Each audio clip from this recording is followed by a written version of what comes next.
everyone, this is Marika and welcome back to another session with me.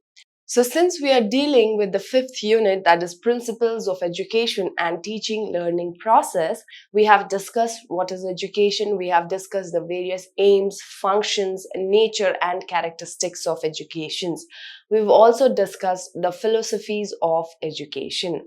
Today in this session, we are going to discuss what is learning. Alright?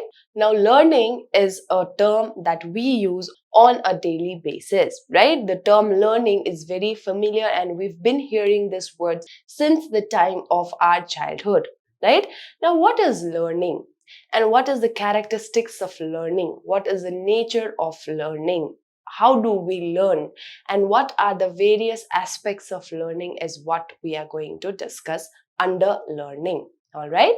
Now, before I move on directly to what is learning, we have to understand that learning and teaching are twin activities. So, in the process of education, learning and teaching are interrelated and essential for one another. All right? Now, teaching is not possible without an idea of learning. And learning is also not possible without the teaching process, right? So there is learning process and teaching process. To learn, there should be something or someone who's teaching, and to teach, there should be idea of learning. All right. Now, what is the main focus of teaching? Why do we teach? Teaching is only and only associated with learning. Now, the teaching learning process has four pillars, or you can say four components, right? For the process of teaching and learning to happen or to occur, we need four important components. So, what are those components? The teacher, right? The student, teaching activity and learning process, right? There is a teacher and there is a student. So there should be someone who's teaching, right? There should be the teaching activity that is carried out by the teacher, right? So the teacher teaches and the student learns, right? So the four important components of learning and teaching process is the teacher, right? The student, the learning activities and the teaching activities. Now, interaction between the teacher and the student is the core of teaching learning process, right? So far, we've seen how teaching and learning are interconnected, right? How they are the twin activities that must be carried out for education, right?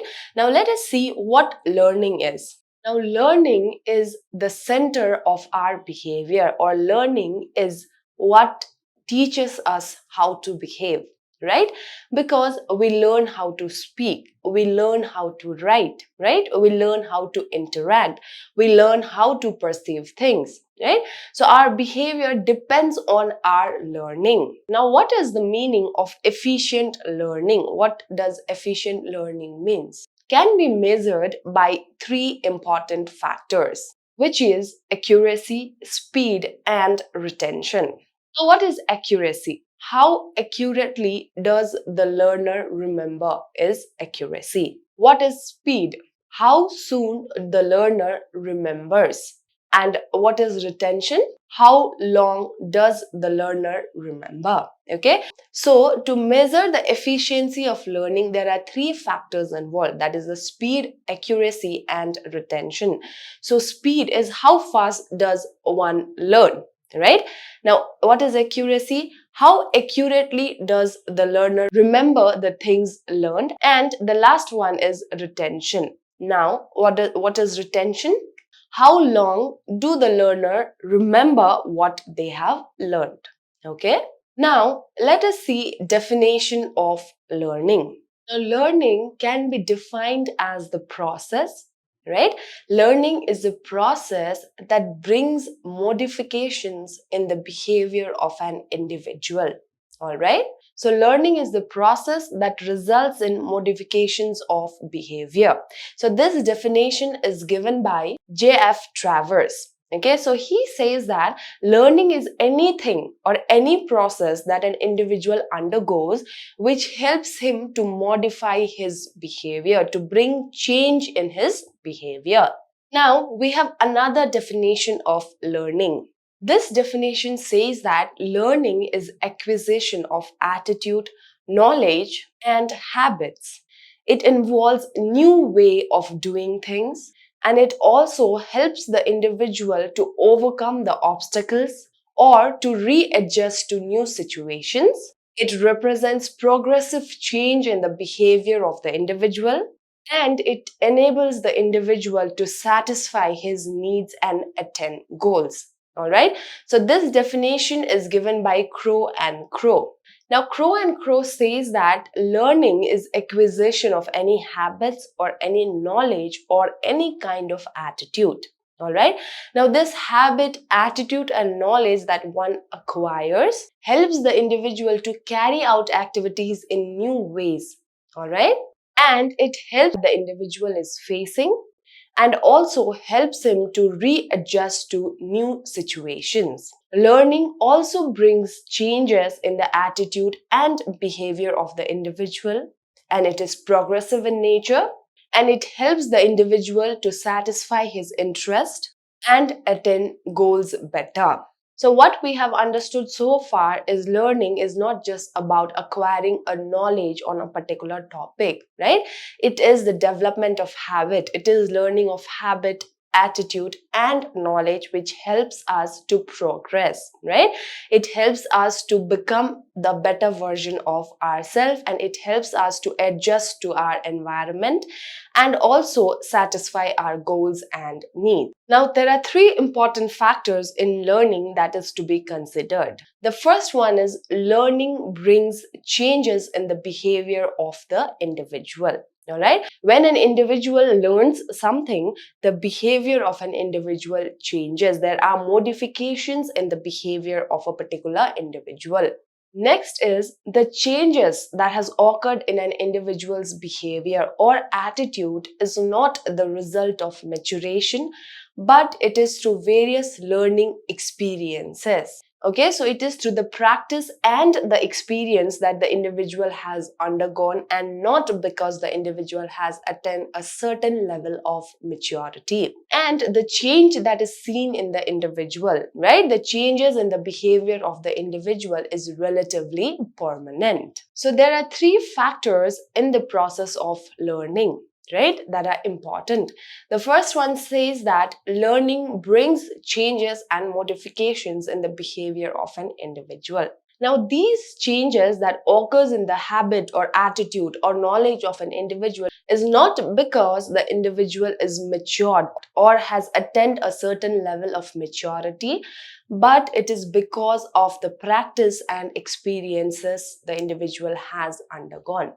And the last one says that the changes in the behavior of the individual that has occurred is relatively permanent change.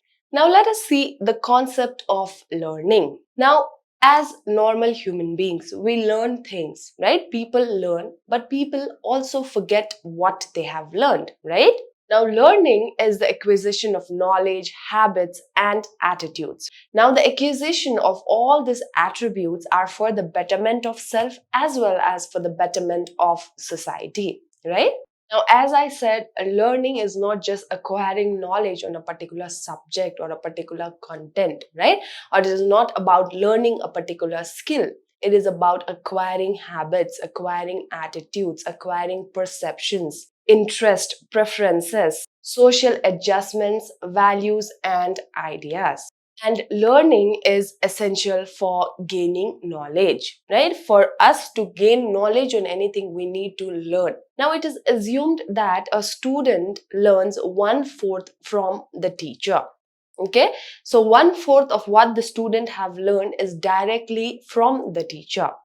Another 1/4 that the student learn is by their own effort, through their own efforts, right? Next 1/4 is from the experiences that one has undergone. Remaining 1/4 remains unfilled throughout the life. So when we talk about learning, 1/4 of what we learn is directly from the teacher.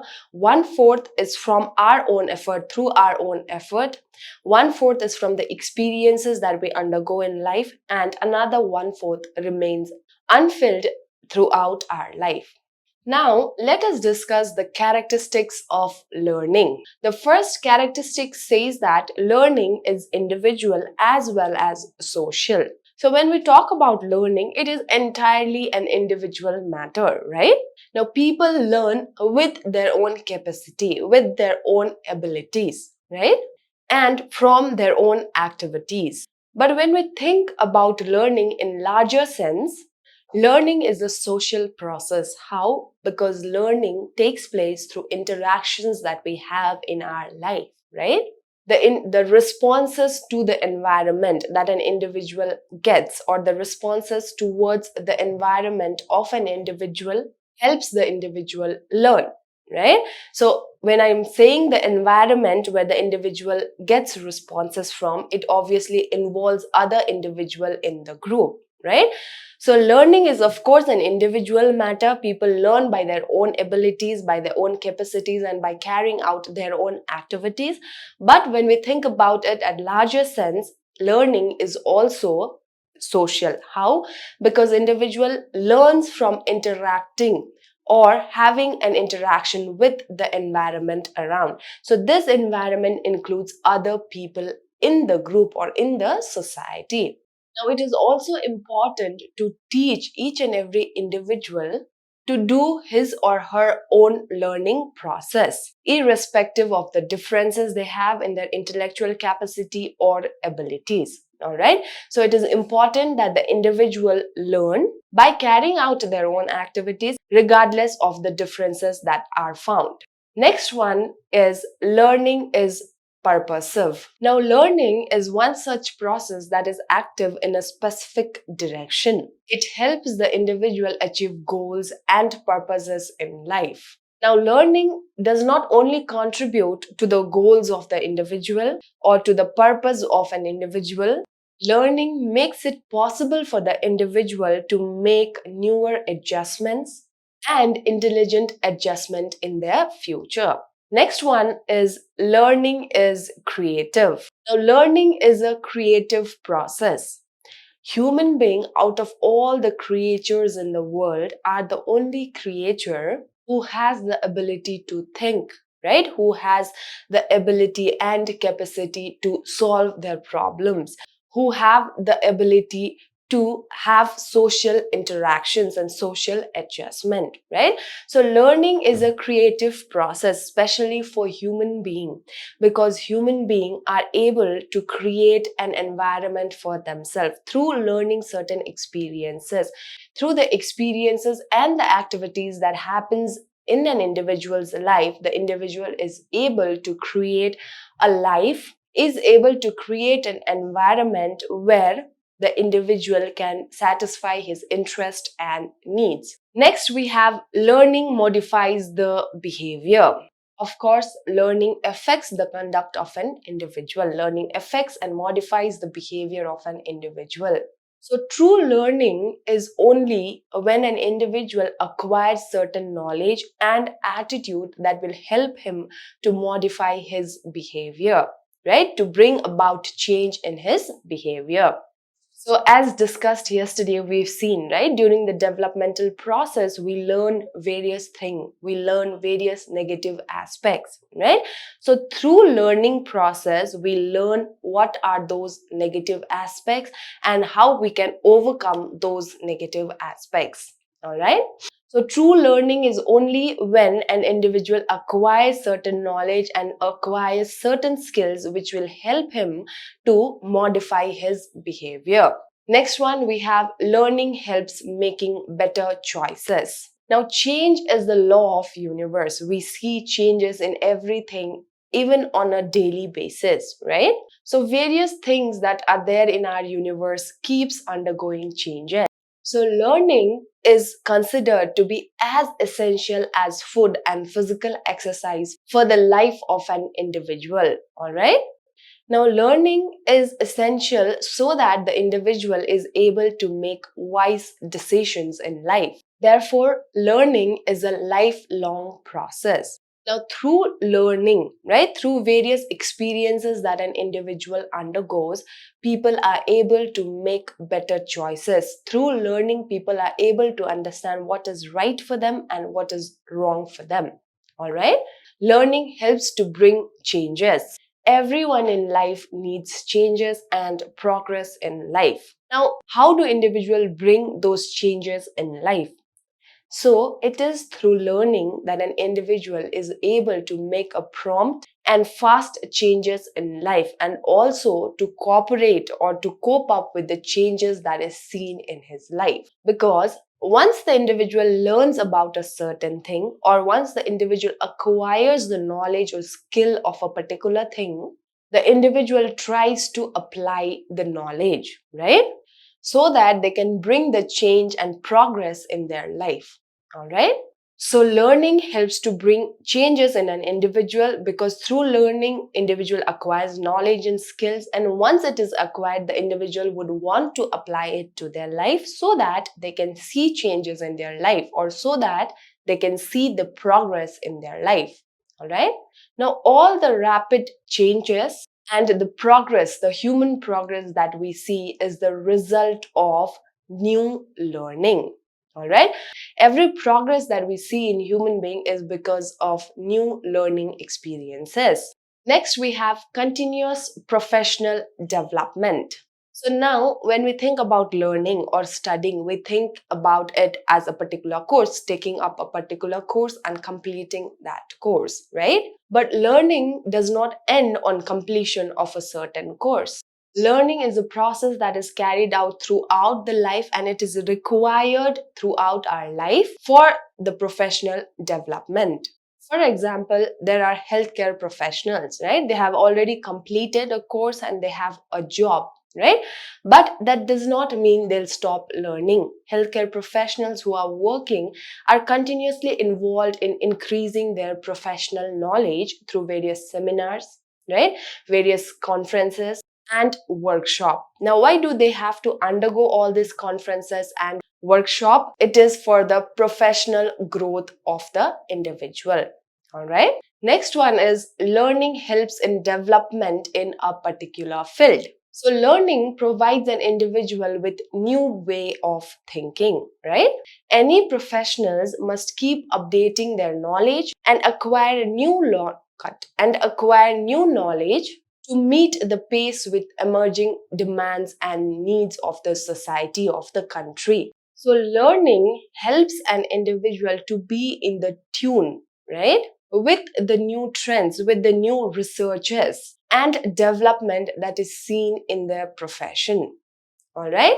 So learning helps in continuous development in the professional field for every different profession. So today, to conclude, we have seen what is learning, what is the concept of learning, and what are the various principles of learning.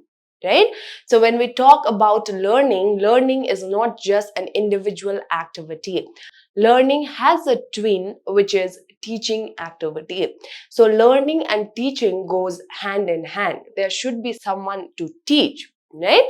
So for the process of teaching and learning, we have four important pillars: the teachers, the one who teaches, the student, the learning process, and the teaching process. All right. Now, learning is not just acquiring knowledge on a particular subject, but it is the acquisition of knowledge, attitude, and habits that helps in the modification of the behaviors of the individual. So there are various factors involved in the process of learning. The first one says that learning brings changes in our behavior. The changes that occurs in the behavior of the individual are relatively permanent, and changes takes place through various experiences and practice, and not maturity, right?